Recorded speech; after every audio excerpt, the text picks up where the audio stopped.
नमस्कार मित्रांनो, तुमचं स्वागत आहे छान छान गोष्टीमध्ये। इथे तुम्हाला मिळतील मजेदार गोष्टी, छान छान कथा आणि खूप सारा आनंद। छान छान गोष्टी, मग आता सबस्क्राइब करा आणि आपल्या गोष्टींचा दुनियेत या। एक जंगल होतं। त्यात एक झुळझुळ वाहणारी नदी होती। त्यात एक कासव राहत होतं। शेजारी झाडावर एक कावळा राहत होता। कावळा आणि कासव अगदी घनिष्ठ मित्र होते। रोज सकाळच्या कोवळ्या उन्हात दोघंजण मस्त गप्पा मारत बसायचे। एक दिवस कासवदादा सकाळी नदीच्या काठी गवतात डोळे मिटून मस्त उन्हात बसले होते। कावळादादा अजून आला नव्हता। त्याची वाट कासवदादा पाहत होते। तेवढ्यात झुडपामागून दबकत दबकत एक लबाड कोल्हा आला।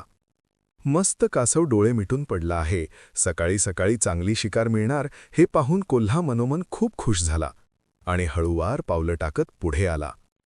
तेवढ्यात कासवदादांनी डोळे उघडले। समोर आलेला कोल्हा पाहून कासवदादाला धडकीच भरली।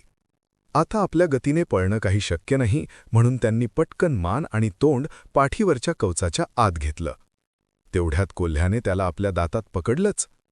कोल्ह्याने त्याला चावण्याचा बराच प्रयत्न केला, पण पाठीवरच्या कवचामुळे त्याला कासवाला चावता येईना। त्याने वरून चावलं, खालून चावलं, पण कासवाची पाठ इतकी टणक होती की कोल्ह्याचे दातच दुखायला लागले। शेवटी त्याने कासवाला तोंडातून खाली टाकलं आणि कुठल्या बाजूने आपल्याला ते खाता येईल याचा विचार करू लागला। कासवाला समजलं की आता आपली काही खैर नाही, काहीतरी डोक्याने काम करायला लागेल। मग कासवाने क्षणभर विचार केला आणि त्याला एक युक्ती सुचली। तो कवचाच्या आतून हळूच म्हणाला, "अरे कोल्हेदादा, माझं पाठीचं कवच इतकं टणक आहे, ते कसं बरं चावता येईल? त्यापेक्षा ते जरा पाण्यात भिजत ठेव। पाण्यात भिजत ठेवलंस तर ते मऊ पडेल, मग तुला चावता येईल." मूर्ख कोल्ह्याला ते खरं वाटलं। क्षणभर तो विचार करू लागला, यात काही काळंबेरं नाही ना? शेवटी त्याने कासवाला उचलून नदीच्या उथळ पाण्यात ठेवलं। पण तो सतत कासवाकडे लक्ष ठेवून होता आणि एक पंजा त्याने कासवाच्या अंगावर ठेवला होता। हे सगळं आपला कावळादादा वरून बघत होता। काहीतरी करून कोल्ह्याचं लक्ष विचलित केल्याशिवाय कासवाला पळ काढणं शक्य नाही हे कावळ्याच्या लक्षात आलं। काय बरं करावं असा विचार करताना त्याला एक मस्त युक्ती सुचली। त्याने काव काव असा जोरात आवाज करायला सुरुवात केली। पण कोल्हा पक्का होता, तो मान वर करून बघायलाच तयार नव्हता। शेवटी कावळा उडत उडत कोल्ह्याजवळ गेला आणि त्याने कोल्ह्याच्या डोक्यावर घाण केली। आपल्या डोक्यावर घाण पडली आहे हे कोल्ह्याच्या लक्षात आलं। आता मात्र कोल्हा चांगलाच वैतागला।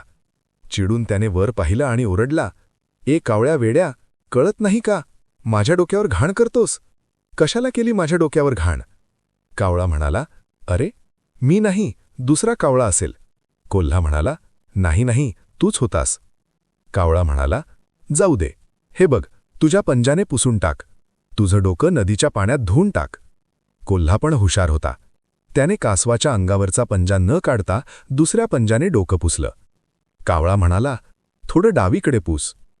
"अजून तिथे नाही रे, थोडं उजवीकडे, वर, थोडंसं वर, डाव्या पंजाने पूस बरं." असं म्हणताच कोल्ह्याने चुकून पाण्यातला डावा पंजा काढला आणि डोकं पुसलं। त्या क्षणी कासवाने सूर मारून पाण्यात असा गायब झाला की तो दिसेनासा झाला। कावळा म्हणाला, आता स्वच्छ झालं डोकं." असं म्हणून कावळा उडून गेला। कोल्ह्याने नदीच्या पाण्यात पाहिलं तर कासव कुठेच नव्हतं। तो ओरडला, "अरे कासवा, कुठे गेलास? ए कासवा, बाहेर ये, शहाणपणा करू नकोस."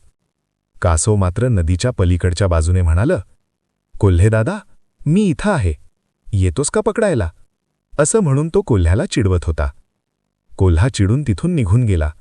कासवाने आणि कावळ्याने आपल्याला चांगलंच उल्लू बनवलं हे त्याच्या लक्षात आलं आणि त्या दिवसापासून कासव आणि कावळा दोघांची मैत्री अजूनच घट्ट झाली।